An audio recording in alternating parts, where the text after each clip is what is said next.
موضوع الدرس في مسألة الظهار وما فيها من الأحكام، سورة المجادلة، تفسير ابن كثير. الحمد لله رب العالمين، والصلاة والسلام على أشرف الأنبياء وسيد المرسلين سيدنا محمد وعلى آله وأصحابه أجمعين. اللهم صل على سيدنا محمد وعلى آل سيدنا محمد كما صليت على إبراهيم وعلى آل إبراهيم في العالمين إنك حميد مجيد.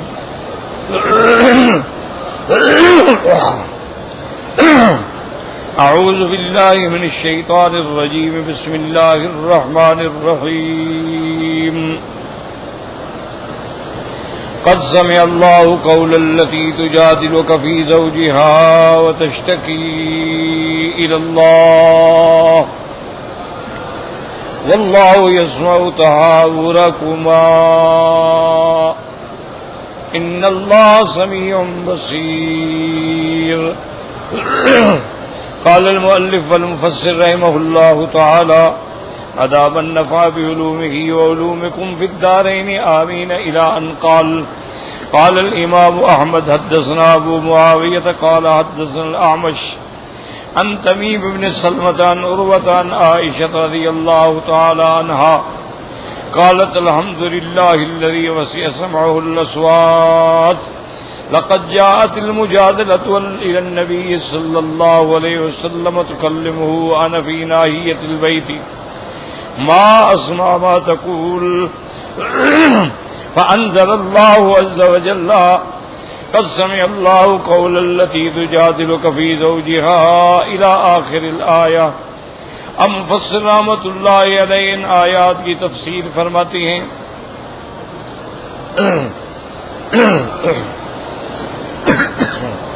امام احمد رحمۃ اللہ علیہ نے بی بی عائشہ سے یہ روایت نقل فرمائی ہے۔ بی بی عائشہ فرماتی ہیں: الحمدللہ، اللہ کا شکر ہے، کیا شان ہے جس نے آسمانوں پہ فریاد سن لی۔ لقد جاءت المجادلہ، وہ بی بی آئی جو جھگڑ رہی تھی، حضور صلی اللہ علیہ وسلم سے بات کر رہی تھی، اور میں اپنے گھر کے ایک کونے میں تھی۔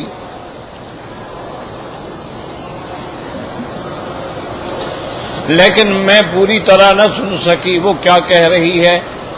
اللہ پاک نے قرآن نازل فرمایا: قد سمع اللہ قول التی تجادلک فی زوجہا۔ اللہ نے فرمایا میرے محبوب ہم نے سن لیا۔ تو کمال تو اس کی ہے نا جو آسمانوں پہ عرش سے سن لیتے ہیں۔ ہم انسان اتنے ناقص ہیں، قریب بیٹھ کے بھی نہیں سن سکتے۔ وَهَكَذَا رَوَاهُ الْبُخَارِيُّ فِي كِتَابِ التَّوْحِيدِ تَعْلِيقًا فقال وقال الأعمش عن تميم بن سلمة عن عروة عن عائشة ذكره وأخرجه النسائي وابن ماجه وابن أبي حاتم وابن جرير من غير وجه عن الأعمش به، وفي رواية لابن أبي حاتم عن الأعمش عن تميم بن سلمة عن عروة عن عائشة رضي الله تعالى عنها أنها قالت: تبارک الذی هو سمعہ کل شیء، پاک ہے وہ ذات، بلند و برتر ہے وہ ذات جس نے ہر چیز سن رکھی ہے۔ انی لاسمع کلام خولۃ بنت الصالبۃ یخفی علی بعضہ، میں بی بی خولہ کی بات سن رہی تھی لیکن کچھ سمجھ آیا کچھ سمجھ نہ آیا۔ وہی تشتکی زوجہا الی رسول اللہ صلی اللہ علیہ وسلم، وہ اپنے خاوند کی شکایت عرض کر رہی تھی۔ وہی تقول، اور وہ کہہ رہی تھی کہ یا رسول اللہ صلی اللہ علیہ وسلم، اکل مالی و افنا شبابی، کہ یا رسول اللہ سے میرا خاوند میرا مال بھی کھا گیا اور میری جوانی بھی کھا گیا۔ ونصبت له بطنی، اور میں نے اپنا پیٹ بھی اس کے لیے صاف کر دیا۔ حتیٰ اذا کبر سنی، جب میں بوڑھی ہو گئی۔ وانقطع ولدی، اور جب اولاد کی امید ختم ہو گئی۔ ظاہر منی، اب زہار کر کے مجھے حرام کر دیا۔ اللہم انی اشکو الیک یا اللہ میں آپ کے آگے اپنا شکوہ رکھتی ہوں. قالت فما بریت حتی نزل جبریل علیہ السلام بہذه الآیات. ابھی وہ عورت وہیں بیٹھی تھی کہ اللہ نے قرآن میں یہ آیات اتار دی. قالت وزوجها اوس بن صامت. اس کے خاوند جو ہے نا ان کا نام اوس بن صامت تھا. یہ عبادت بن صامت کے بھائی ہیں. وقال ابن حیان بن سنورتنا اوس بن صامت وقال اوس عمران به لمم. کہ یہ بندہ جو تھا اس کو لمم کہتے ہیں جنون کو. تو بعض علماء نے فرمایا کہ اس میں یعنی جنونی کیفیت ہو جاتی تھی, غصے میں آ جاتا تھا. لیکن اصل بات یہ نہیں ہے. اصل یہ ہے کہ اس کو عورتوں کے ساتھ یعنی قوت جماع میں شدت تھی. یعنی وہ زیادہ یہ مختلف اللہ نے مخلوق پیدا کی ہے. بعض انسان جو ہیں ان میں کسی دوسرے سے زیادہ قوت و شہوت ہوتی ہے. بعض انسان جو ہیں انتہائی ٹھنڈے ہوتے ہیں, ان کو سال سال میں بھی کبھی خواہش نہیں ہوتی. تو یہ مختلف احوال ہیں اور مختلف طبائع ہیں. یہ خاص طور پہ افریقن لوگ جو آپ نے دیکھے نا کالے رنگ کے ہوتے ہیں, اس کی وجہ ہے کہ وہاں گرمی زیادہ ہے. تو جو ملک گرم ہوتے ہیں وہاں کے لوگ کالے ہوتے ہیں, اور جو ملک ٹھنڈے ہوتے ہیں وہاں کے لوگ گورے ہوتے ہیں. اور جو ملک معتدل ہوتے ہیں گرمی بھی سردی بھی, تو وہاں کے لوگ جو ہیں گندم گون رنگ کے ہوتے ہیں. تو یہ کالے لوگ جو ہیں ان میں بعض قبائل ایسے ہیں کہ اگر میاں بیوی ہر رات نہ ملے تو انہیں خون آنا شروع ہو جاتا. اتنی اللہ نے ان میں قوت رکھی. اور ان کے بعض قبائل ایسے ہیں کہ ان کی شرط ہوتی ہے جب لڑکی سے نکاح ہوگا نا جی, تو اس کے والدین شرط کرتے ہیں کہ دولہے کو ایک ریچھ سے لڑائیں گے. اگر وہ ریچھ کو شکست دے کے گرا کے اس کو پچھاڑ دے تو پھر نکاح ہوگا. اور کہیں گے بھاگ جاؤ, تم تو مرد ہی نہیں ہو, تمہیں لڑکی دینے کا کیا فائدہ ہے بھائی. اور بغیر کسی ہتھیار کے لڑنا ہوتا ہے. اچھا خدا کی شان دیکھے, میں نے تو افریقہ کے سارے جنگل چھان مارے ہیں نا, تو ان افریقن ملکوں میں یہ کالے رنگ کا بچہ کھڑا ہو نا, شیر گزرے یا ہاتھی گزرے یا چیتا گزرے, لکڑ بگھے گزرے, جتنے خطرناک جانور ہیں کالے بچے کو نہیں چھیڑیں گے. اچھا کوئی گورا بچہ کھڑا فوراً اٹھا لیں گے. ان کو پتہ ہے یہ کالا انتقام لے گا, چھوڑے گا نہیں مجھے, میں جہاں بھی ہوں گا مجھے مارے گا. تو ان سے اتنے بڑے بڑے جانور جو ہیں وہ بھی ڈرتے ہیں. آپ نے دیکھا نا, اسی لیے ان کے لباس جو ہیں وہ درختوں کی شکل میں ہوتے ہیں, بوٹیوں کی شکل میں, پتوں کی شکل میں, تاکہ یہ جنگل میں کھڑے ہو جاتے ہیں نا تو شیر کو پتہ نہیں لگتا کہاں بندہ کھڑا ہے. اچھا وہ جب قریب آئے گا تو پکڑیں گے اس کو قبر میں ایسے ہاتھوں سے. ہم تو آواز سن کے ڈر جاتے ہیں نا, بند گاڑیوں میں بیٹھے ہوتے ہیں, پتہ بھی ہوتا ہے شیر ہمارا کچھ نہیں کر سکتا. پھر وہ گنر بھی ساتھ ہوتے ہیں جو گن سے فائر کر کے ان کو بے ہوش کر دیتے ہیں. اس کے باوجود شیر داڑے تو ہم تو ڈر رہے ہوتے ہیں, اور یہ ہاتھوں سے پکڑ لیتے ہیں. کہتے ہیں کہ شیر جو ہے وہ کمر کا بڑا کمزور ہوتا ہے, اس کی کمر میں اگر جفا آدمی زور سے ڈال دے تو پھر وہ نہیں بھاگ سکتا. اللہ علم اللہ رہے, ہم تو باتیں سن کے بھی ڈر جاتے ہیں. تو بہرحال کان بھی لمم کا معنی یہ ہے اس بیچارے کو شہوت زیادہ تھی, وہ برداشت نہیں کر سکتا تھا. وَإِذَا ذَهَبَ لَمْ يَقُلْ شَيْئًا فَأَتَتْ رَسُولُ اللَّهِ صلی اللہ علیہ وسلم تھی, اور اسی میں وہ زہار کا بیٹھا. فَتَشْتَكِي إِلَى اللَّهِ فَأَنزَلَ اللَّهُ كَسْمِعَ اللَّهُ قَوْلَ الَّتِي تُجَادِلُكَ فِي زَوْجِهَا وَتَشْتَكِي إِلَى اللَّهِ. وَهَكَذَا روى هشام بن النبي أن رجلا كان به لمم فذكر مثله. یہ کہتے ہیں کہ جنون ہی تھا اس کو. قال ابن ابي حاتم حدثنا ابي قال حدثنا موسى بن اسماعيل ابو سلمة قال حدثنا جرير يعني ابن حازم قال سمعت ابا يزيد يحدث قال لقيت امرأة عمر يقال لها خولة بنت ثعلبة. انہوں نے لکھا ہے کہ ایک عورت نے حضرت عمر جا رہے تھے تو راستے میں مل گئی. وہ یسین الناس, لوگ بھی جا رہے تھے. فاستو کا فتو, کہا ٹھہرو میری بات سنو. فوقف لها ودنا منها. حضرت عمر ٹھہر گئے اور اس کے قریب ہوئے اور پوری توجہ کر دی. ووضع یدیہ علی منکبیہ حتی قضت حاجتہا وانصرفت. اور اس کے بعد آپ کھڑے رہے جب تک بات پوری نہ ہوئی. فقال له رجل یا امیر المؤمنین حبست رجالات قریش علی هذه الرجوز. ایک آدمی نے کہا کہ امیر المومنین آپ اتنے قریش کے لوگوں کو ایک بوڑھی عورت کے لیے روک کے کھڑے ہو گئے. آپ اس کی بات سنتے رہے اور سارے ہم انتظار میں کھڑے رہے. آپ نے فرمایا هذه خولۃ بنت ثعلبہ. فرمایا تمہیں پتہ ہے یہ بوڑھی کون تھی؟ یہ خولہ بنت ثعلبہ ہے. واللہ لو لم تنصرف انی الی اللیل. اگر یہ ساری رات بھی کھڑی رہتی نا تو میں اس کی بات سنتا رہتا، میں کبھی اس سے نہ ہٹتا، اس کا کام پورا کرتا. الا ان رسول صلی. ہاں نماز کا وقت ہوتا تو نماز پڑھنے کے لیے چلا جاتا. سمار جو لیا پھر لوٹ کے اسی کے پاس آتا. حتی تقضی حاجتہ. هذا منقطع بین ابی یزید بن خطاب کے درمیان غیر حاضر وجہ. وقال ابن ابی حاتم حدثنا منذر بن شاذان قال حدثنا یعلا قال زکریا نافع قال المرأة والتي جادت في زوجها خولة بنت صامت وأمها معاذة والتي أنزل الله فيها ولا تكرهوا فتياتكم على البغاء إن أراد تحصنا ثواب خاتمة أوس بن صامت. تو حضرت عمر کے کہنے کا مقصد یہ تھا کہ بھئی جس کی بات اللہ نے عرش پہ سن لی تو عمر کی کیا طاقت ہے کہ اس کی بات نہ سنے؟ تو وہ تو اگر ساری رات بھی کھڑی رہتی تو میں سنتا. اچھا بعض روایات میں آتا ہے کہ وہ عورت جو ہے وہ خولہ بنت صامت تھی. یہ غلط ہے. صحیح بات یہ ہے کہ خولہ امرأۃ اوس بن صامت تھی. اوس بن صامت کی بیوی تھی. اوس بن صامت جو ہیں یہ عبادۃ بن صامت کے بھائی ہیں. اللہ فرماتی ہیں الذین یظاہرون منکم من نسائہم ما ہن امہاتہم ان امہاتہم الا اللہ ولدنہم وانہم لیقولون منکرا من القول وزورا وان اللہ لعفو غفور. والذین یظاہرون من نسائہم ثم يعودون لما قالوا فتحرير رقبة من قبل ان يتماسا ذلكم توعظون به والله بما تعملون خبير.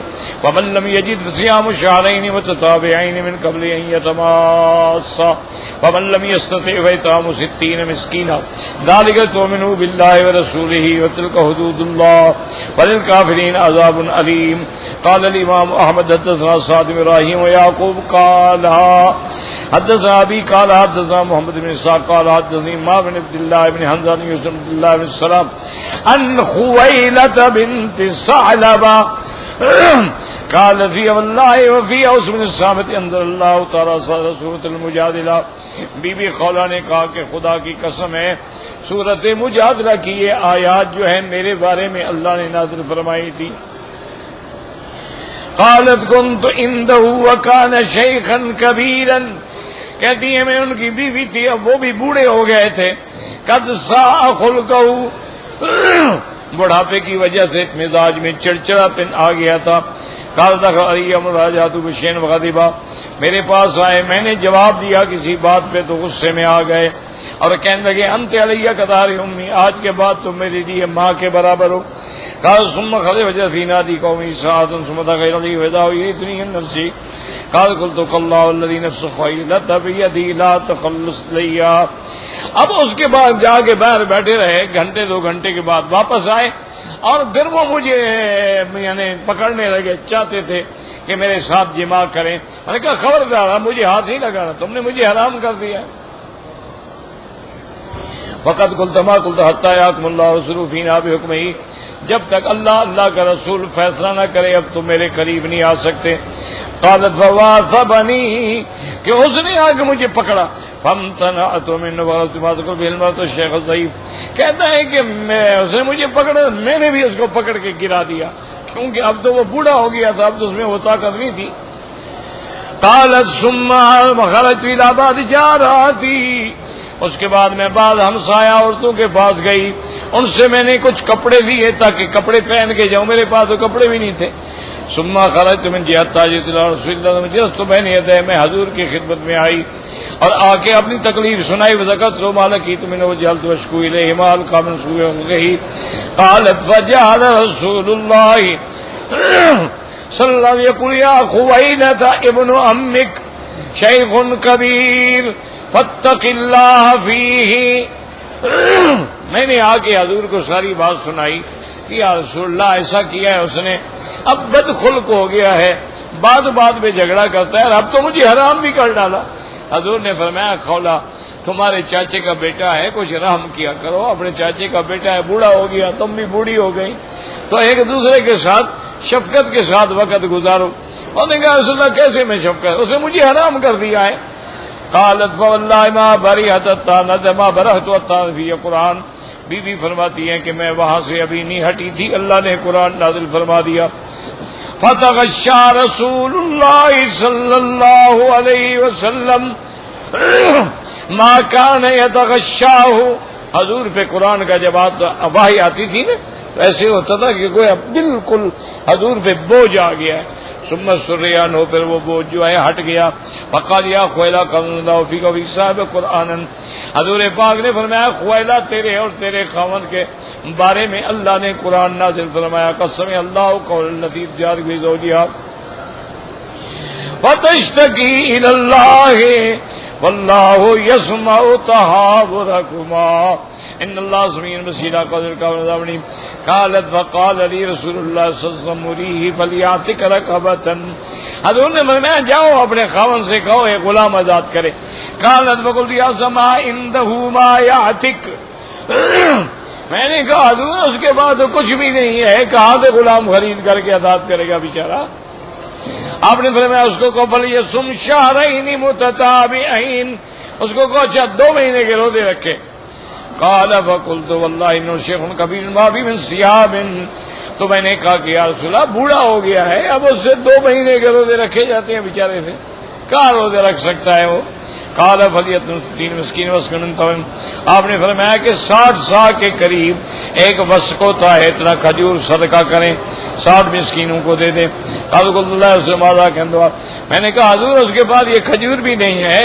فقاسم فإنا سنعینہ بفرق من تمر، حضور نے فرمایا اچھا ہم بھی آپ کی مدد کریں گے، تو آپ نے بھی عطا فرمایا وانا سعینہ بفرق نہ قال رسول فإذا هي فذهبي فصدقي بها ثم توصي بابن خيرا قالت فبا، حضور نے فرمایا ایسا کرو کہ ایک وسق دینا ہے نا، آدھی کھجوریں تو میں تمہیں دے دیتا ہوں، میری طرف سے مدد ہے۔ اور نے کہا چلو یا رسول اللہ آدھی کھجوریں میں شوہر کو دے دوں گی اپنی طرف سے، تو اس نے کہا جاؤ دے دو، خیرات کرو اور تم ان کے لیے حلال۔ رواہ ابو داؤد فی کتاب الطلاق بن مسلم طریقہ محمد بن اسحاق بن سعد بھی عنده خالد بن سعد قال خولة بنت مالک بن ثعلبہ وقد تصغر فيقال خویلہ، خویلہ بھی نام ایک ہے، کسی نے تصغیر کے ساتھ کہا اور کسی نے پورا نام لیا۔ فلا منافات بین هذا الامر فيها قریب اللہ عالم، هذا هو الصحیح في سبب نزول هذه السورة۔ واما حدیث سلمة بن صخر ليس فيه انه كان سبب النزول لكن امر منزلہ في هذه السورة من الافك والصيام۔ کہتے ہیں کہ اصل اسباب نزول اس آیت کے یہی ہیں، باقی سلمة بن صخر کے بارے میں یہ آیا ہے کہ یہ احکام ہیں، لیکن وہاں سبب نزول کا ذکر نہیں ہے۔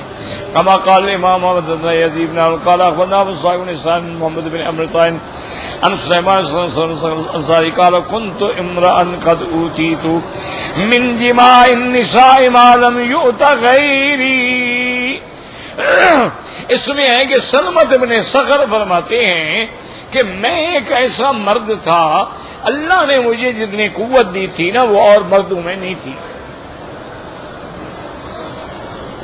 فلما دخل رمضان تظاهرت من امرأتي حتى ينسلخ رمضان فرقا من ان اصيب في ليلتي شيئا، کہتے ہیں کہ جب رمضان کا مہینہ آیا نا تو میں نے اظہار کر لیا کہ تم میرے لیے ماں کے برابر ہو، تاکہ میں رمضان کے مہینے میں اس کے قریب ہی نہ جاؤں. جب میں نے حرام کر دیا ہے تو میں کیسے جاؤں گا قریب؟ اس کے بعد پھر دیکھا جائے گا. تو اس وجہ سے میں نے زہار کر لیا. اب اس کے بعد جناب فرماتی ہیں کہ فَأَتَطَبْ فِي ذَاكِرَةِ النَّهَارُ وَلَا النُّذَابُ فِي فَبَيْنَمَا هِيَ تَقْدُمُ إِذْ تَكَشَّفَ لِي مِنْ عَشْيٍ وَصَبْتُ عَلَيْهَا فَلَمَّا أَصْبَحْتُ غَدَوْتُ إِلَىٰ قَوْمِي وَأَخَذْتُ خَبْرِي وَقُلْتُ انطَلِقُوا مَعِي إِلَى النَّبِيِّ فَأَخْبَرُوهُ بِأَمْرِي وَقَالُوا لَا وَاللَّهِ نَخَافُ أَن يَنزِلَ فِينَا أَوْ يَقُولَ فِينَا ثُمَّ قَالَ لِأَبْقَى نَهَارَهَا وَلَٰكِنْ اذْهَبْ أَنتَ فَاصْنَعْ مَا بَدَا لَكَ. کہتے ہیں کہ وہ ایک رات میں بیچاری میری خدمت کر رہی تھی، میں نے پکڑ کے پھر جمع کر لیا. اب جناب میں بڑا دل میں شرمندہ کہ زہار بھی کر لیا، رمضان میں جمع بھی کر لیا. تو میں اپنی قوم کے پاس آیا، میں نے کہا بھی چلیں حضور کی خدمت میں. اب غلطی تو ہو گئی لیکن کیا کریں ہم. انہوں نے کہا جاؤ، ہم نہیں چاہتے تمہارے ساتھ، تم نے کام ہی ایسا کیا. ادھر آپ بیوی کو حرام کرتے ہو، زہار کرتے ہو، ادھر بیوی کو پھر رمضان کے مہینے میں جمع بھی کرتے ہو، پھر کہتے ہو ہمارے ساتھ چلو. ہم نہیں جاتے، تم جانا، تمہارا کام جانا. پتہ نہیں کہ اللہ تبارک و تعالیٰ تیرے حق میں کیا نازل کرتے ہیں. کوئی ایسی بات حضور نے فرما دی قیامت تک ہمارے قبیلے پہ آر رہے گی، ہم تو تمہارے ساتھ نہیں جاتے ہیں. قال فقالت وطاعت نبی صلی اللہ علیہ وسلم انت بذاک. میں آیا اور میں نے سارا قصہ حضور کو سنا. میں بھائی تیرے بارے میں چونکہ کوئی حکم نہیں آیا، بس تم جانو تمہارا. فقلت انا بذاک قال انت بذاک قلت انا بذاک قال ذاک. کہا انا ذا فامض فی حکم اللہ عز وجل فانی صابر له. میں نے کہا حضور جو بھی اللہ کا حکم ہے نا میرے باب میں نافذ کریں، میں اللہ کے حکم پر اطاعت کرنے والا ہوں. قالات رکبتن. حضور نے فرمایا اچھا ایک غلام آزاد کرو. قال فضربت صفحة ركبتي بيدي. میں نے کہا حضور یہ میری گردن تو ہے اور غلام شلام تو کوئی نہیں ہے، میری گردن کاٹنی ہے تو حاضر ہے. اس کے بعد قدراوزی باسک ماسبات غیرہ قرص شہرین متتابعین. حضور نے فرمایا اچھا ایسا کرو کہ 2 مہینے کے روزے رکھو متواتر. میں نے کہا حضور میں ایک دن کے روزے کا صبر نہیں کر سکا، تو 2 مہینے کیسے صبر کروں گا؟ یہ تو آپ دیکھیں نا جی. آپ نے فرمایا صدق پھر خیرات کرو. وقلت والذی بعثک بتنا لیتنا ہادی واشن ناشا. اس نے کہا حضور خیرات تو میں تب کروں، یہ رات جو گزری ہے نا یہ بھی ہم نے بھوکی گزاری ہے، فاقے سے گزاری ہے، گھر میں کچھ تھا ہی نہیں. قال اذا بنا صاحب صدق بنی زریق وقل له ادفع دیکھا. آپ نے فرمایا بنی زریق کے پاس جاؤ، صدقے کے مال سے لے کے خیرات کر لو.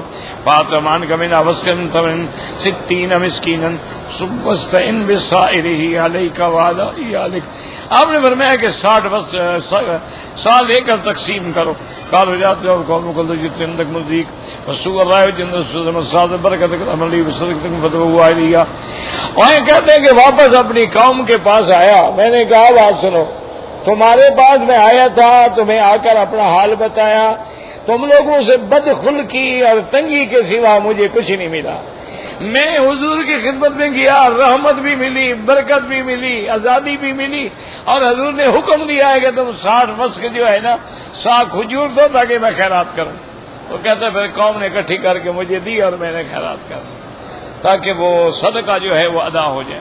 قال حسین بن جابر بعد ان اول من زار مرادی اوس بن صامت اخو بات بن صامت وابراده خالد بن صامت علیکم مادار بن خشید ان يكون ذلك طلاقا.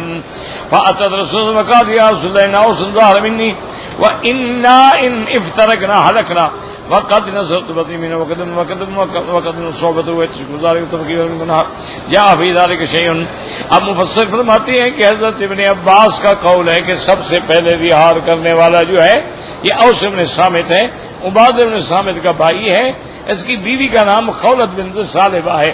کہتے ہیں کہ جب میں نے رہار کر لیا تو اب میں ڈرا کہ پتہ نہیں یہ طلاق ہو گئی، عورت حرام ہو گئی، کیا ہو گیا. کہہ تو بیٹھا میں میں حضور پاک کی خدمت میں آیا اور اس کے بعد کہتے ہیں کہ حضور سے عرض کیا کہ اوسن ظہر منی، بی بی نے آ کے عرض کیا کہ یا رسول اللہ میرے خامد نے زہار کیا ہے، اگر ہم جدا ہو گئے تو ہلاک ہو جائیں گے، بچے بھی رل جائیں گے، اور اب تو میں بوڑھی ہو گئی اور میری صحبت جو ہے اب تو یا رسول اللہ میں اولاد قابل پیدا کرنے کے قابل بھی نہ رہی۔ وَيَتَشْكُو سب کی وہ رو رہی تھی اور فریاد کر رہی تھی اور اللہ نے وحی اتار دی۔ قد سمع اللہ قول التي تجادلك في زوجها وتشتكي الى الله الى قوله تعالى نے بتایا رسول اللہ وقالت كذلك بنتا دکھا۔ اب نے فرمایا کیا ایک غلام آزاد کر سکتے؟ انہوں نے کہا بالکل نہیں کر سکتے۔ قال لا والله يا رسول الله ما قال قال جمع رسول متعتك حتى قوس مراجع له، حضور پاک نے مال جمع کر کے دیا۔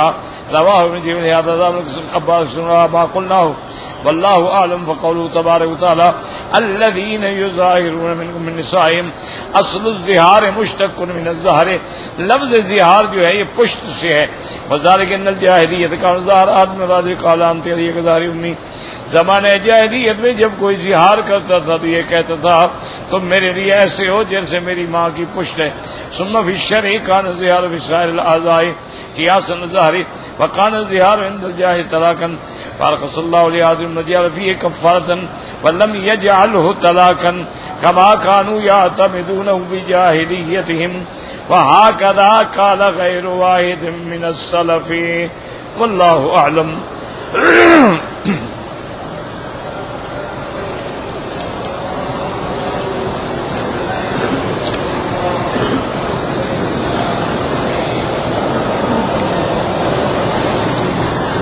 آپ نے میرے لیے دعا کی ہے، اللہ آپ کو جزائے خیر دے۔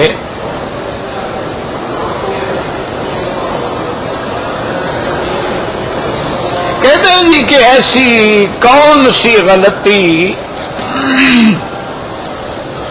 ازواج مطہرات سے ہوئی تھی کہ حضور پاک کو طلاق دینے کی نوبت آئی؟ پہلی بات تو یاد رکھو حضور نے طلاق دی ہی نہیں تو نوبت کیسے آئی؟ حضور پاک نے اپنی بیویوں کو طلاق دی ہی نہیں، تو حضرت عمر نے جا کے پوچھا حل طلق، تو فرمایا واللہ ما طلق، نہیں طلاق نہیں دی ہے، تو بات ہی ختم ہو گئی۔ اور بات یہ ہے کہ یہ جو الہ ہے یہ قرآن میں آیت تخیر موجود ہے۔ اصل میں جب فتوحات ہوئی، مال غنیمت آیا، تو حضور صلی اللہ علیہ وسلم ایک سال کا خرچ جو ہے وہ ہر بیوی کو اکٹھا دے دیتے تھے، لیکن بیویاں سخی تھیں، وہ اللہ کی بندیاں روز خیرات کرتے کرتے 15 دن میں ختم کر دیتی سال کا خرچہ۔ اب پھر حضور سے کہتی کہ یا رسول اللہ گھر میں خرچ نہیں ہے، حضور پاک پھر دے دیتے، وہ پھر خیرات کر دیتی، کیونکہ ان میں سخاوت تو یہ تھی نا کہ اس زمانے میں بی بی عائشہ صدیقہ کی خدمت میں 30,000 درہم آئے، سیدنا معاویہ رضی اللہ تعالی عنہ نے بھیجے، بی بی صاحبہ نے تمام ہمسایہ غریبوں کو بلا لیا اور خیرات کرتی رہی اور روزے کے ساتھ تھی، مغرب سے پہلے 30,000 درہم سارا چلا دیا۔ تو آپ کی خادمہ نے کہا کہ ماں اگر 1 درہم بھی ہمیں دے دیتی تو ہم بھی آج بھی اچھی روٹی پکا لیتے۔ اور نے کہا تم نے یاد نہیں کیا، مجھے تو خیال ہی نہیں آیا، خود پانی سے روزہ افطار کیا، 30,000 درہم خیرات کر دی۔ اس بنا پہ حضور صلی اللہ علیہ وسلم ناراض ہوئے اور پھر آیت خیار اتری کہ بھئی ان کنتن تردن اللہ ورسولہ والدار الآخرہ فإن اللہ اعد للمحسنات منکن اجرا عظیما، کہ کیا چاہیے دنیا یا آخرت؟ دنیا طلاق لے لو، آخرت تو پھر گزارا کرو۔ تو ان سب نے اللہ کے رسول اور آخرت کو چن لیا، حضور نے طلاق نہیں دی۔ حضور نے 2 دفعہ زندگی میں طلاق دینے کا ارادہ کیا۔ ایک دفعہ بی بی سودا کو، بی بی سودا جو ہیں یہ بی بی خدیجہ کے بعد حضور کی بیوی بنی ہے. حضور نے ارادہ فرمایا، بی بی سودا جو کہ بہت بوڑھی ہو گئی تھی اور اٹھنا بیٹھنا بھی مشکل ہو گیا تھا، بھاری عورت تھیں، تو بی بی سودا کو جب پتہ چلا تو انہوں نے حضور کی خدمت میں آ کے درخواست کی کہ یا رسول اللہ، میں نے سنا ہے کہ آپ مجھے طلاق دینا چاہتے ہیں، خدا کے لیے آپ مجھے طلاق نہ دیں، میں اپنا دن جو ہے وہ بی بی عائشہ کو دیتی ہوں، میری صرف یہ تمنا ہے کہ قیامت میں آپ کی بیوی بن کے اٹھوں، ورنہ آپ جانتے ہیں میں بوڑھی ہو گئی ہوں، اب مجھے تو کوئی خواہش ہے نہیں. تو حضور پاک نے طلاق نہیں دی، ارادہ فرمایا لیکن طلاق نہیں دی. اسی طرح دوسری دفعہ بی بی حفصہ جو حضرت عمر کی بیٹی ہے، یہ بی بی حفصہ، بی بی عائشہ، ان سب کا جو ہے بڑا آپس میں مفاہمت تھی، اور بات بھی ہے قریش کے خاندان سے تھی، تعلق بھی تھا، وہ ابو بکر کی بیٹی تھی، وہ عمر کی بیٹی تھی، شان بھی تھا. تو انہوں نے بی بی زینب کے پاس حضور پاک کے شہد کا شربت پینے کی وجہ سے دیر ہو گئی تو ایک کہانی بنائی جس پہ حضور ناراض ہو گئے، اور حضور نے قسم کھا لی کہ میں آج کے بعد شہد کی شربت نہیں پیوں گا. ان کا مقصد یہ تھا کہ حضور بی بی زینب کے گھر میں زیادہ دیر کیوں لگاتے ہیں، وہ حضور کے لیے شربت بناتی ہے، حضور بیٹھ جاتے، بیوی ہے، لیکن ان سے تو برداشت نہیں ہوتا تھا نا کہ فراق رسول ہو. اب حضور نے قسم کھا لی کہ میں نے حرام کر دی ہے، اور کہا کسی کو بتانا نہیں. تو بی بی حفصہ نے بی بی عائشہ کو بتا دیا کہ ہم نے جو ارادہ کیا تھا وہ کام بن گیا، اب حضور نے شربت بھی نہیں چھوڑ دیا ہے، آئندہ بی بی زینب کے گھر میں نہ شربت پیئیں گے نہ زیادہ دیر لگائیں گے. تو اللہ نے قرآن نازل کیا، یا ایھا النبی لم تحرم ما احل اللہ، اے اللہ کے پیغمبر آپ کون ہیں کہ میرے حلال کو حرام کر دیں؟ حلال حرام میرے اختیار میں ہے. اللہ کی طرف سے تنبیہ آ گئی تو اب حضور غصے میں آئے اور آپ نے بی بی حفصہ کو طلاق دے دی. طلقها رسول اللہ تطلیقۃ واحدۃ، ایک طلاق حضور نے دے دی. اور شان دیکھیں بی بی حفصہ کا، بی بی حفصہ گھر میں بیٹھی رو رہی ہے کہ افسوس ہے ہم نے تو محبت میں ایک کہانی بنائی تھی لیکن انجام یہ ہوا کہ مجھے طلاق ہو گئی. اللہ نے جبریل بھیجا، اللہ نے جبریل بھیجا حضور کے پاس کہ ان ربک یقرئک السلام فقال راجعها، اللہ نے سلام بھیجا ہے اور اللہ نے حکم دیا ہے کہ بی بی کے ساتھ، بی بی حفصہ کے ساتھ رجوع کرو. انہا صوامۃ قوامۃ، وہ بی بی بڑی روزے رکھنے والی ہے، ساری ساری رات جاگ کے میری عبادت کرنے والی ہے، فوراً رجوع کرو اور بی بی کو گھر لے آؤ. تو یہ شان والی بیویاں تھیں جن کے لیے حکم آسمانوں سے آتے تھے. اس کے علاوہ اور کوئی واقعہ نہیں ہے کہ حضور نے طلاق دی ہو. اور ویسے بھی ابغض الحلال عند اللہ الطلاق، طلاق دینا جو ہے اللہ کو سخت ناپسند ہے. اور ایک قول میں تو یہ بھی آتا ہے کہ جب کوئی بندہ اپنی بیوی کو ناحق طلاق دیتا ہے تو اللہ کا عرش ہل جاتا ہے.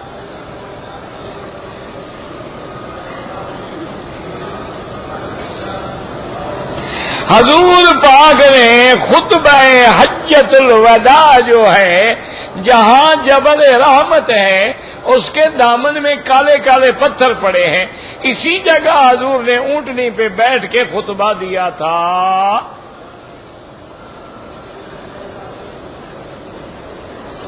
اگر کوئی آدمی غار حرا میں جائے، لاکھ دفعہ جائے، کوئی منع نہیں. اگر ہم وہاں 2 رکعت نفل پڑھیں کوئی بات نہیں کہ حضور نے عبادت کی ہے، ایک مقام متبرک ہے، اس میں کوئی شک ہے. لیکن یہ جو رواج بن گیا ہے کہ وہاں لوگ لکھتے ہیں اور کپڑے ڈالتے ہیں اور جھاڑیوں کے ساتھ وہاں پتہ نہیں کیا کیا لکھ کے باندھ آتے ہیں، یہ تو بدعات ہیں. اس لیے اب علماء منع کرتے ہیں کہ ان کے کہو کہ نہ جاؤ. مسجد خیف میں 170 نبی دفن ہیں، یہ بالکل غلط روایت ہے. یاد رکھو اللہ کے پیغمبر نے فرمایا ہے قبر کے اوپر پاؤں رکھنا حرام ہے، قبر پہ ٹیک لگانا حرام ہے، قبر کو سامنے رکھ کے نماز پڑھنا حرام ہے. اور آپ نے فرمایا جیسے زندہ کو تکلیف ہوتی ہے ایسے مردہ کو تکلیف ہوتی ہے، خبردار قبر کا خیال کیا کرو. اگر وہاں 170 نبی دفن ہیں اور لوگ اوپر نمازیں پڑھ رہے ہیں وہ بات ہے؟ یہ تو اسرائیلی روایات ہیں. انہوں نے تو لکھا ہے کہ اپنا زمزم سے لے کر حجر اسود تک بھی 70 نبیوں کی قبر ہے. انہوں نے تو لکھا ہے کہ میزاب رحمت کے نیچے جو ہے حضرت اسماعیل کی قبر ہے. ساری جھوٹی روایات ہیں، من گھڑت روایات ہیں. اور یاد رکھو ما سوائے قبر محمد مصطفیٰ صلی اللہ علیہ وسلم کسی نبی کی قبر کے بارے میں یقیناً کچھ نہیں کہہ سکتے. ایک بات یاد ہے، صرف حضور کی قبر ہے، سرکار دو عالم کی قبر مبارک ہے جس میں کوئی شبہ نہیں ہے. باقی کسی پیغمبر کی قبر کا کوئی پتہ نہیں ہے. کوئی آ جاتے ہیں کہ فلاں جگہ ہے، خلیل میں ہے، حرم میں ہے، مابین الحجر اسود زمزم ہے، مسجد خیف میں. یہ سب باتیں ہیں، روایات ہیں. جیسے لوگوں نے حضرت آدم و حوا کی قبر جدہ میں بنائی ہوئی ہے، یہ سب ڈھکوسلے ہیں جن کی کوئی حقیقت نہیں ہے. یہ قبر کے پجاری جو ہے نا انہوں کو قبریں ڈھونڈنی ہیں کہ اللہ کے کعبے میں بھی قبر کو چومنا ہے. اس سے بڑی بدقسمتی ہے کوئی دنیا میں کہ مکے میں آ کر کعبے کا طواف نہ کریں، قبروں کا کر رہے ہیں. حجر اسود کو کیوں چومیں گے جی؟ مزار کو جو چومتے ہیں. اب اللہ سے دعا کرو اللہ ہدایت دے. ایک اچھا خاصا مولوی، میں نام نہیں لیتا، نام لینے سے غیبت ہو جاتی ہے نا، ایسے تو پتہ نہیں کون ہوگا، مجھے خود کہنے لگا کہ مکی صاحب دیکھو بیوی کو تو بوسہ دیتے ہو، تو اگر ہم مرشد کی مزار کو بوسہ دے دیں تو آپ چڑھتے ہیں. میں نے کہا کہ تم مرشد کو بیوی سمجھ کے بوسہ دیتے ہو.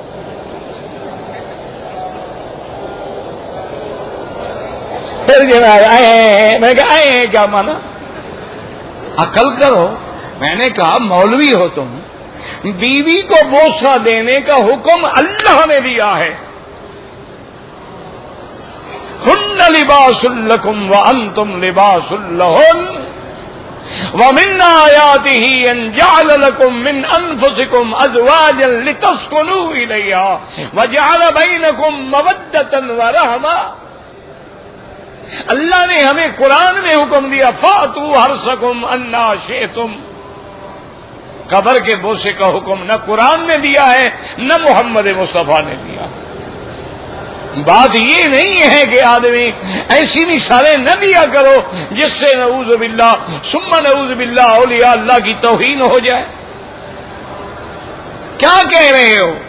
او جی شیطان ہر جگہ آ سکتا ہے تو اللہ کے نبی حاضر ناظر نہیں ہو سکتے. کس سے مثال دے رہے ہو؟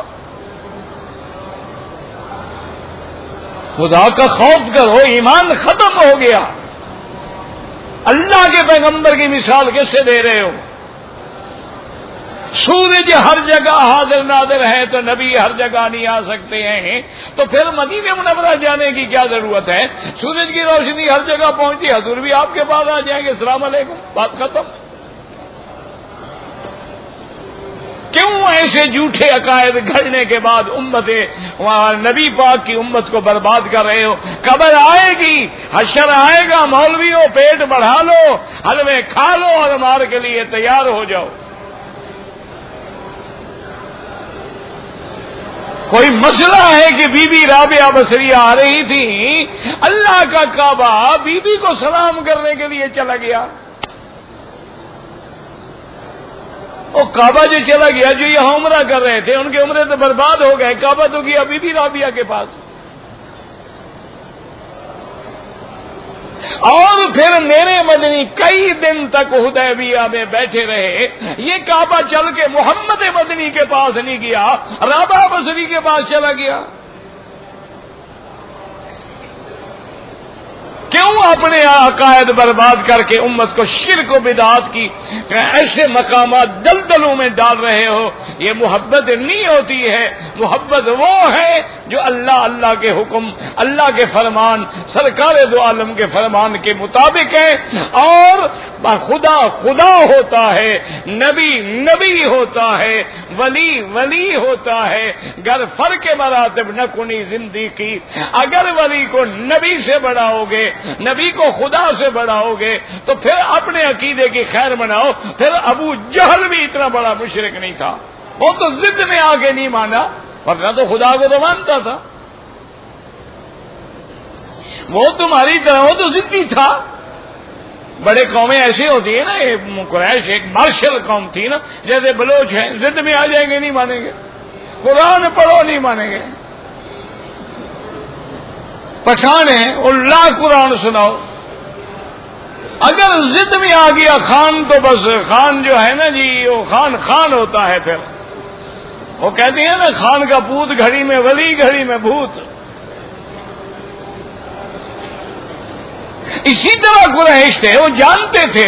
اور کہتا تھا ابو جہل کہ محمد مصطفیٰ سچا نبی ہے. اور ابو جہل اس کعبے کا طواف کرتا تھا، ابو جہل لبیک پڑھتا تھا، ابو جہل عرفات جاتا تھا، ابو جہل عقیقہ کرتا تھا، ابو جہل ختنہ کراتا تھا، ابو جہل ملتزم پہ کھڑے ہو کے دعائیں مانگتا تھا. جب ہاتھی آئے ہیں تو عبد المطلب نے کیا کیا تھا؟ آ کے ملتزم پہ کھڑا ہو گیا اور کہا میرا اللہ، تیرے کعبے کو گرانے کے لیے فوج آئی ہے، ان کے پاس ہاتھی ہے، آپ جانتے ہیں ہماری طاقت نہیں ہے ان کے مقابلہ کرنے کی، میرا اللہ اپنے گھر کی آپ حفاظت فرما. اور جب عبد المطلب ابرہہ بادشاہ کے پاس گیا ہے، ابرہہ بادشاہ نے جو دیکھا نا عبد المطلب کو، کانا وسیمن جسیمن جمیلن. عبد المطلب تو 6.25 فٹ کا جوان تھا، اتنا بڑا چہرہ تھا، اتنی بڑی داڑھی تھی اور اتنا خوبصورت تھا. آخر دادا ہے محمد رسول اللہ کا، خوبصورت نہیں ہوگا تو کیا ہوگا؟ وہ ہمارا ایک مولوی ہوتا تھا، وہ کہتا تھا مکی صاحب کالا کدے سید نہیں ہوتا. وہ یعنی کہتا تھا کالے جو ہے نا یہ کبھی سید نہیں ہوتے، سید تو محمد کی اولاد ہے، وہ کیسے بدصورت ہو سکتا ہے؟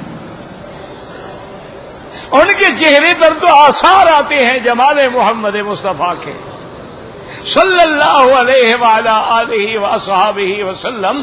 تو اب جناب یہ ہے کہ جب گیا تو ابرا کھڑا ہو گیا، حالانکہ دشمن بادشاہ ہے، کھڑا ہو گیا، بٹھایا اور پوچھا کہ مکے کے سردار ہو، میں آپ کا احترام کرتا ہوں، آپ کیسے آئے؟ انہوں نے کہا میرے اونٹ چل رہے تھے، آپ کی فوج نے میرے اونٹ پکڑ لیے ہیں، میں اونٹ چھڑانے کے لیے آیا ہوں. ابرا ہنس پڑا.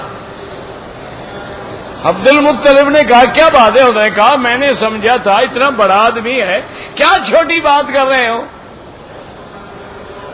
اونٹ چھڑانے کے لیے آئے ہو، میں نے سمجھا تم کعبہ چھڑانے کے لیے آئے ہو. عبد المطلب غصے میں آ کے کھڑے ہو گئے اور فرمایا ابرہا انا رب الابل ولہذا البیت رب سیامی. میں اونٹوں کا سردار تھا، میں اونٹ چھڑانے آیا ہوں، اس گھر کا بھی ایک سردار ہے جو اس کو خود چھڑائے گا. اور یار یہ عقیدت تو تمہارے مسلمانوں کے بھی نہیں ہے. تم تو کہتے ہو بغیر دابے بلا افتاد کشتی، مدد کن یا معین الدین چشتی. یہ تو ابو جہل بھی نہیں کہتا تھا، یہ تو تم جناب کہتے یا شیخ عبد القادر جیلانی شیئن للہ شیئن للہ شیئن للہ. اگر عبد القادر سے ہی مانگنا ہے پھر توحید کہاں گئی؟ ادعونی استجب لکم کہاں گیا؟ عبد القادر تو اس کا بندہ ہے اور تم عبد القادر سے مانگ رہے ہو. کیا ہے، کس کس بات کو روئیں اور کیا کیا ماتم کریں، بس اللہ ہدایت دے.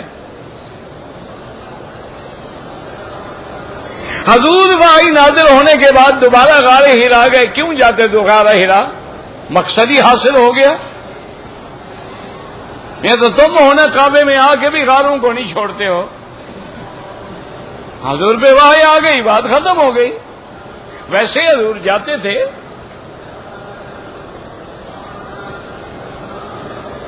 کہتے جی کہ بیوی ہے تو اس کا جو بہنوئی ہے وہ محرم بن سکتا ہے؟ نہیں بن سکتا ہے. وہ تو محرم نہیں، سب سے بڑا مجرم ہوتا ہے.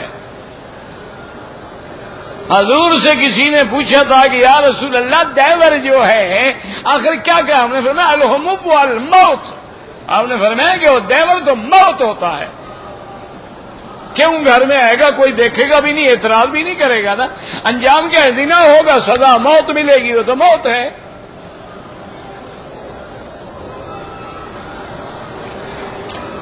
ہمارا کیا ہے جی؟ ہمارے ہاں تو مثالیں ہیں جی، سالی آدھی گھر والی.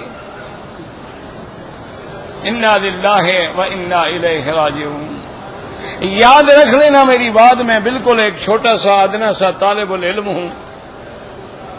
نہ عالم، نہ بزرگ، نہ پیر، نہ فقیر، نہ کوئی نیکی، نہ کوئی صلاح. بس ایک بات ہے کہ وہ جیسے ذمہ داروں کو بھی اپنے دروازے کے میراثی پیارے ہوتے ہیں، اس کے میراثی ہیں، توحید گاتے رہتے ہیں، رحم فرما دیں، ان کی مرضی ہے. یاد رکھیں کہ اگر عمرے پہ آنے والوں یا حج پہ آنے والوں غیر محرم عورتوں کے ساتھ ایک کمرے میں رہتے ہو، کٹھے کھانے کھاتے ہو، حج بھی برباد، عمرہ بھی برباد. یہ بات دیکھو، باقی تمہاری مرضی ہے. نہ تم نے پہلے مولوی کی مانی ہے، نہ اب مانو گے. سننا ہے تم نے، ماننا نہیں ہے. تقریر علماء کی سنو گے، عمل انگریز کی فلم پہ کرو گے. باقی تمہاری مرضی ہے. نہ عمرے کرو، نہ حج کرو بلا وجہ. اگر غیر محرم عورتوں کو دیکھنا ہے تو پھر سمجھو فی امان اللہ.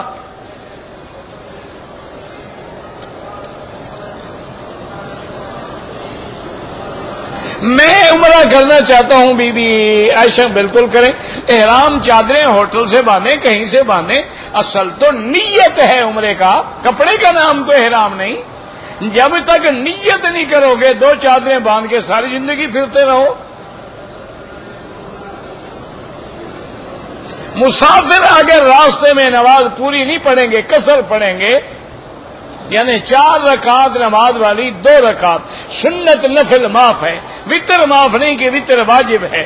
اور پڑھنا چاہو سنت نفل پڑھتے رہو، کوئی منع بھی نہیں، اللہ نے معاف کیا ہے. منافق لوگوں کی پہچان یہ ہے، اذا حدث کذب، جب بات کرے جھوٹی کرے. اذا وعد اخلف، وعدہ کرے جھوٹا کرے. اذا اؤتمن خان، جب اس کے پاس کوئی امانت رکھو خیانت کرے. سمجھو یہ منافق ہے.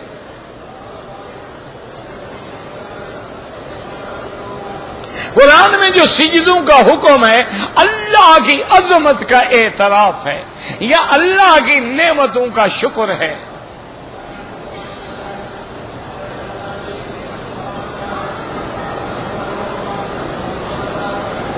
اگر ایک آدمی نے عمرہ کیا ہے، دوسرے دن بھی انہی چادروں میں پھر عمرہ کیا، کوئی بات نہیں. کوئی عمرے کرنے سے چادریں پلید تو نہیں ہو جاتی نا.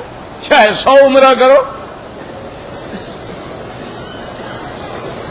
کوئی فوت ہو گئے ان کے لیے بالکل عمرہ کرو، ثواب بھیجو، اللہ دیں گے ثواب. سرکار دو عالم کی نماز جنازہ کی نماز اس کے لیے پڑھی جاتی ہے تاکہ اگر گناہ ہے تو اللہ معاف کر دے. تو حضور کو آپ گناہگار سمجھتے ہیں؟ سرکار دو عالم تو معصوم ہیں. صحابہ کمرے میں جاتے تھے، صرف درود شریف پڑھ کے باہر آ جاتے تھے. ان کے لیے کہتے یا اللہ ہمارے نبی کو بخش دے. عجیب بات ہے. شیعہ کو موقع مل گیا جی حضور کا جنازہ نہیں پڑھا تو حضرت علی کہاں گئے تھے مشکل کشا؟ مولا علی کہاں تھے؟ انہوں نے بھی جنازہ نہیں پڑھا. ڈر گئے. اگر مولا علی بھی ڈر گئے ہیں تمہاری مدد کرنے کے لیے کیسے آ جاتے ہیں؟ ایسے جھوٹ گھڑ رکھے ہیں. نبی معصوم ہے. حجرے میں 10 آدمی کی جگہ تھی، وہیں جا کے 10 صحابہ کھڑے ہوتے تھے، درود شریف پڑھ کے سلام پھیر کے باہر آتے تھے، پھر اور 10 آدمی جاتے تھے. باہر رکھ کے جنازہ نہیں پڑھا گیا جیسے عام لوگوں کا پڑھا جاتا ہے، کیونکہ پیغمبر کا حکم ہے جہاں وفات ہو وہیں غسل دیا جائے، انہی کپڑوں میں غسل دیا جائے اور وہیں کفن پہنا کے دفن کیا جائے.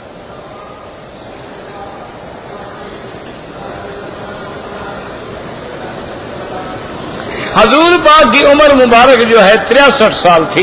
بعض روایات میں 65 سال ہے اور بعض میں 63 سال ہے. دونوں روایتیں ٹھیک ہیں کیونکہ ربیع الاول میں پیدا ہوئے، ربیع الاول میں فوت ہوئے. تو بعض لوگوں نے یہ سال گنے ہی نہیں، پورا نہیں ہے نا سال. انہوں نے کہا 63 سال ہے اور بعد نے پورا سال گن لیا تو 65 سال ہو گئی.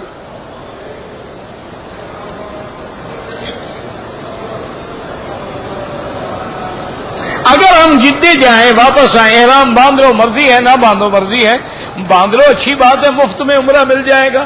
جدے تو ویسے جا رہے ہو نا، آنا بھی ہے جانا بھی ہے، تو 2 چادریں باندھ کے آ جاؤ گے تو کیا تکلیف ہو جائے گی؟ ایک عمرہ مفت میں ادا ہو جائے گا.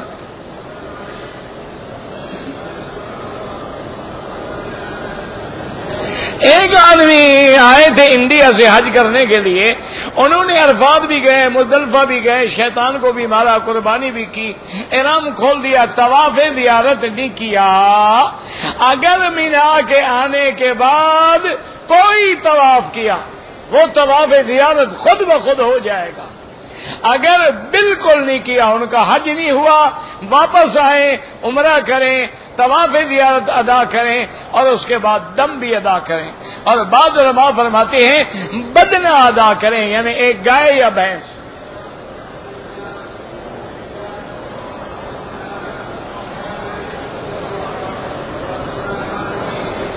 داڑھی پکڑنے سے بال ٹوٹ جائے کچھ بھی نہیں ہوتا. میں مدینہ سے مکہ آتے ہوئے احرام مدینے میں باندھ لیا ہے، اب حیض سے پاک ہو کر مسجد عائشہ کیوں جاؤ گی؟ احرام باندھ کے آ چکی ہو تم نے نیت کر لی ہے، غسل کرو، عمرہ کرو.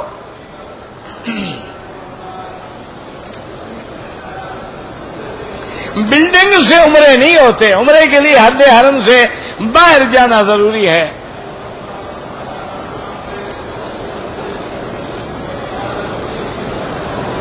میں نے عمرہ کیا، احرام اتار کے دیکھا اس کو گندگی لگی ہوئی تھی. اس کا علاج یہ ہے کہ ایک دفعہ صرف طواف دوبارہ کر لو تاکہ وہ پتہ نہیں طواف گندگی میں بھی لگا ہو. باقی تو چلو وضو ہو نہ ہو جائے گا نا کام. طواف تو نہیں ہو سکتا. ایک دفعہ طواف دوہرا دو کہ یا اللہ اگر اس طواف میں میری کوئی کوتاہی تھی تو میں دوبارہ کر رہا ہوں.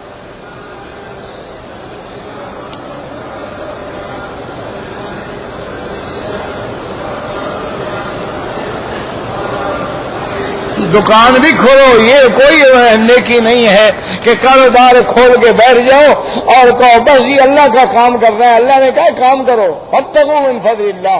اللہ نے فرمایا جمعہ پڑھنے آؤ، نماز سے فارغ ہو جاؤ، اللہ کا رزق کماؤ. اذا قضیت الصلاۃ فانتشروا فی الارض وابتغوا من فضل اللہ. یہ کوئی نیکی نہیں ہے کہ صوفی بن کے بیٹھ جاؤ اور لوگوں کے مال کھاتے رہو. یہ کوئی نیکی شیکی نہیں.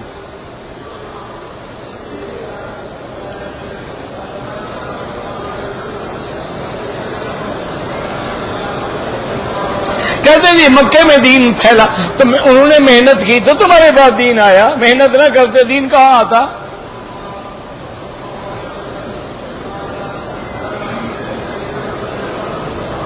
جب بھی نماز چھوٹ جائے رکعت کھڑے ہو کے پوری کریں. مجھے لگتا ہے عمرے میں غلط ہے کہ ایسے وہم نہ کرتے رہو. زندہ کے لیے دعا کرو.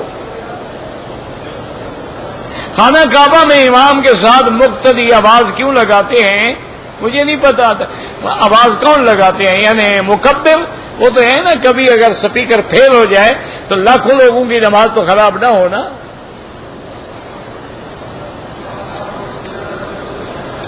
دم کی طاقت نہ ہو 10 روزے رکھو.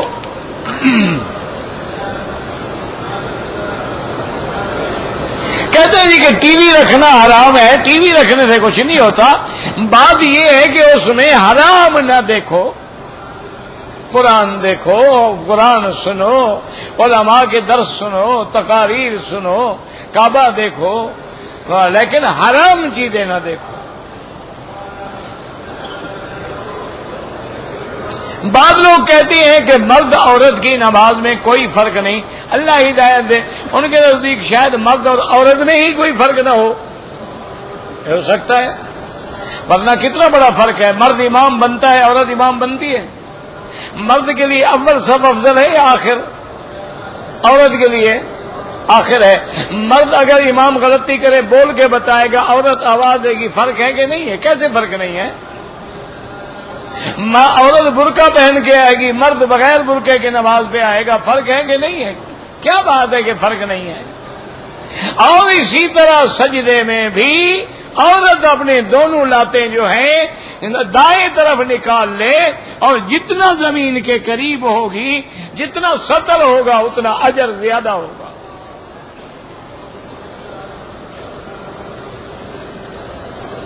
اگر حاجیوں نے ایئرپورٹ پر احرام باندھنے کے بعد، نیت کرنے کے بعد، لبیک پڑھنے کے بعد خوشبو لگائی، دم پڑ گئی، میدان عرفات میدان حشر نہیں ہوگا، وہ شام ہوگا. ایک غلام ہوتے تھے، خریدو اور آزاد کر دو.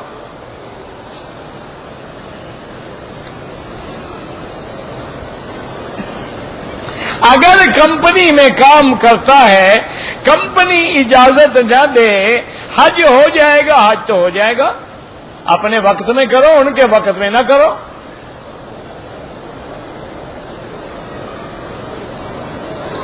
مسجد میں داخل ہونے پر تحیت المسجد پڑھنا سنت ہے، لیکن اگر اوقات مکروہ ہوں تو نہ پڑھے.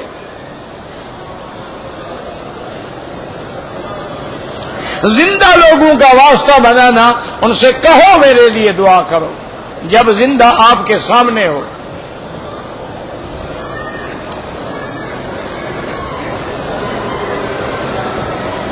مرد نے قسم کھا لی کہ میں اتنی دن اپنی بیوی کے پاس نہیں جاؤں گا، تو اب صبر نہیں آتا، کفارہ ادا کر دے اور چلا جائے، 10 مسکینوں کو کھانا کھلائے، ورنہ قسم پوری کرے. دل ہی دل میں سوچا، اس سے کچھ نہیں ہوتا. عورتیں سونے چاندی کے علاوہ نقلی زیورات پہنے، اگر وہ نقلی پہ راضی ہے تو اچھا ہے، جان چھوٹے. بھئی آج کل ساری دنیا نقلی پہنتی ہے، آرٹیفیشل جیولری چلتی ہے، اصلی کون پہنتا ہے؟ اصلی پہن کے نکلے پھر بیوی واپس بھی آئے گی. وہ تو زیور بھی گیا، بیوی بھی گئی. اس لیے ہر آدمی نقلی پہنتا ہے، کیا کرے؟